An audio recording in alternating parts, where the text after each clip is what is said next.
Good afternoon. My name is Alice Downs, and I have been an elementary school teacher in Escambia County for 20 years now.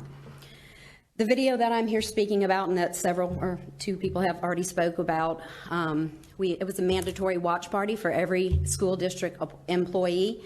We actually had to sign a Google form saying we watched it. It was called, for the people that haven't seen it or don't know what it's called, Diversity, Equity, and Closing the Achievement Gap. For those of you in the audience who didn't get the pleasure of seeing this video, let me give you a breakdown. Please bear with me as I use my air quotes because I do want you to know the exact wording that was in this video.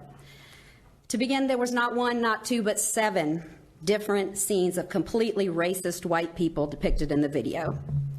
The video started with a white principal showing disdain for a young African-American male as he came into her office when he was obviously in trouble. Scene 2, a group of elementary school-aged kids hanging out in front of a store. The white owner threatens to call the cops, and the boys are seen running for their lives when they hear sirens. I wonder what kind of idea that puts into the heads of African-American young boys. Run when you hear the cop sirens. White doctors insinuating that there possibly could have been abuse in a household from a broken arm. The boy even stated that he got hurt all the time. This is something that doctors do regularly. This is part of their job. Somehow now it's being portrayed as a bad thing just because this boy is African American. I guess we don't want doctors doing this anymore, or should he just not screen the African Americans' children? Teachers do this as well. Should we not be checking into the stories of accidents? Should we just mind our own business when we see something questionable, or should we only check out the non-African American students? At the end, the doctor apologized to the family. Scene 4, white Karen, classic white Karen, sitting on the playground with her white toddler child, and she immediately is dismissive of the black parents as they try to speak to her. She picks up her white child and leaves the playground abruptly. Scene 5, back to the principal holding the young man's file that is 2 inches thick when he states he did nothing. She corrects his grammar.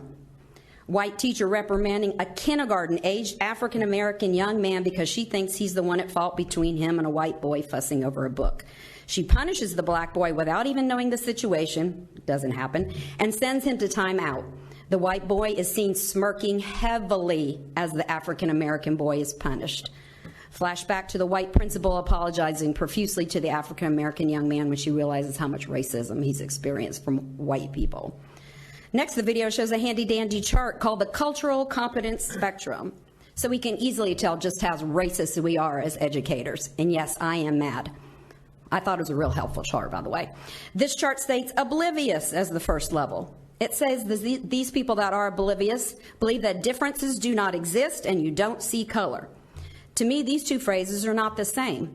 Differences do exist, but I'm 51 years old, and my generation was taught over and over and over to not see color. We heard it consistently, and if you are my age, you know what I'm talking about. This did not mean anything bad to us. This meant to us that we were to treat everyone equally. I know it's not an appropriate statement anymore, but I want y'all to know when I hear that, that's what I mean, that I'm going to treat everybody equally. Thanks for watching. The kids need our help. Join peoplesfight.com.